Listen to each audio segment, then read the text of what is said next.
bara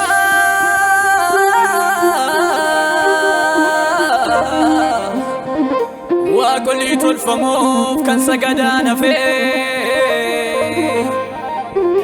dukkanaaf garbummaan keessa deemuu nafee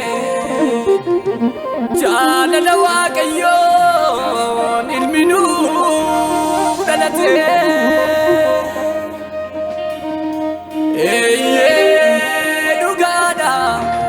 dhugaadha jaalala waaqayyoon ilmi nuu dhalatee bara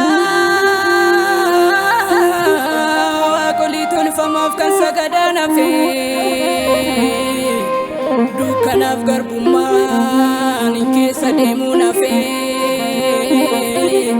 jaalala waaqayyoon ilmi nuu dhalatee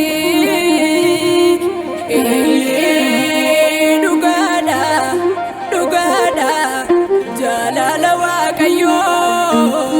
ilmi nuu dhalatee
Kan nama rakkatu Yesus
Kabadeen deema ibsaako